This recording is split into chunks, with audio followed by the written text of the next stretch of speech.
Rajasthan board की परीक्षाएं रद्द हुई है। आरबीएसई की 10वीं 12वीं की परीक्षाएं रद्द कर दी गई है। गहलोत सरकार का बड़ा फैसला हुआ है। कैबिनेट की बैठक के बाद यह फैसला लिया गया है और छात्र हितों को ध्यान में रखते हुए यह फैसला किया गया है। शिक्षा मंत्री गोविंद सिंह डोटासरा ने बैठक के बाद जानकारी देते हुए कहा कि कोरोना को देखते हुए 10वीं और 12वीं की परीक्षाएं नहीं करवाई जाए।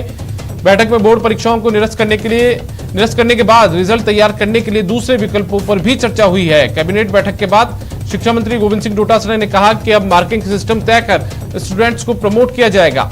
माध्यमिक शिक्षा निदेशक, बोर्ड के अधिकारी और शिक्षा विभाग के अधिकारी मिलकर जल्द ही मार्किंग सिस्टम तय करेंगे। जो स्टूडेंट्स मार्किंग सिस्टम से सहमत नहीं होंगे उनके लिए कोरोना खत्म होने पर परीक्षा देने के विकल्प पर भी विचार किया जा सकता है। सीबीएसई में भी इसी तरह का विकल्प खुला रखा गया है जिसे राजस्थान में भी अपनाया जा सकता है।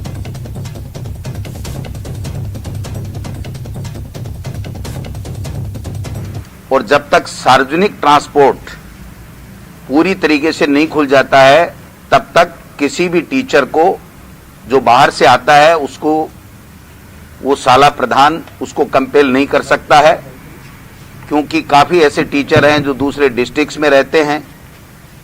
तो कहने का तात्पर्य, जब सार्वजनिक ट्रांसपोर्ट खुल जाएंगे और लॉकडाउन के हिसाब से जब ऑफिसेज खोलने की जितने प्रतिशत की छूट सरकार के द्वारा दी जाएगी उतनी प्रतिशत शाला के अंदर टीचर आएंगे, शेष को दूसरे कार्य में लगाया जाएगा। इसलिए 10वीं और 12वीं की जो एग्जाम्स कैंसिल की गई हैं उसके बारे में जल्दी हम मेथड तैयार करके और जो बच्चे पढ़े हैं उनका किस प्रकार से मार्किंग होगी 10वीं और 12वीं की वो तय करके, यानी सर ये परीक्षाएं नहीं होंगी, ये कैंसिल का मतलब यही माना? कैंसिल का मतलब ये है कि परीक्षाएं नहीं होंगी, लेकिन जैसे सीबीएसई ने ये कहा है कि अगर कोई बच्चे उससे हमारी मार्किंग से संतुष्ट नहीं होंगे तो फिर सामान्य स्थिति होने पर कोरोना खत्म होने के ऊपर उसके ऊपर विचार किया जा सकता है। तो ये विकल्प हमारे लिए भी खुला हुआ है, लेकिन आज की तारीख में जो फैसला हुआ है वो ये हुआ है कि 10वीं और 12वीं की राजस्थान माध्यमिक शिक्षा बोर्ड की परीक्षाएं कैंसिल की गई हैं, नहीं होंगी।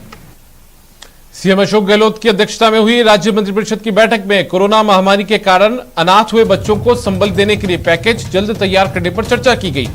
साथ ही कोरोना की तीसरी लहर में संक्रमण के फैलाव को रोकने की तैयारियों को लेकर चर्चा की गई।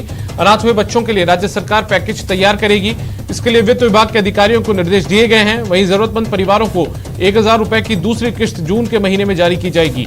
वहीं मंत्रिपरिषद ने प्रस्ताव भी पारित किया है कि केंद्र सरकार अन्य आयु वर्गों की तरह ही 18 से 44 आयु वर्ग के युवाओं के लिए भी निःशुल्क वैक्सीन उपलब्ध करवाए। बैठक में बताया गया कि ब्लैक फंगस के उपचार के लिए 37 निजी और राजकीय अस्पतालों को अधिकृत किया गया है।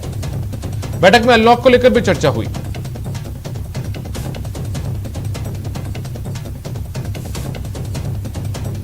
तो माननीय मुख्यमंत्री जी ने यह कहा है कि जो बच्चे इस कोरोना के कारण से अनाथ हो गए या जिसके दोनों माँ बाप चले गए या एक पहले चला गया एक बाद में चला गया, वो ऐसा होगा, तो उनको तात्कालिक राहत क्या मिलनी चाहिए, एजुकेशन उनकी बाधित नहीं हो, इसके बारे में, चाहे तात्कालिक आर्थिक सहायता के बारे में प्रमुख शासन सचिव फाइनेंस को मुख्यमंत्री जी ने निर्देश दिए कि जल्दी एक इस तरीके का अच्छा सा पैकेज तैयार कीजिए जिससे उन लोगों को जो अनाथ बच्चे हो गए उनको किसी तरह की रहने की, खाने की, उनके पालन पोषण की, उनके एजुकेशन की किसी तरह की कोई दिक्कत नहीं हो। ये सरकार पूरी तरीके से मुख्यमंत्री जी ने निर्देश दिए कि इनकी हम सब व्यवस्था करेंगे।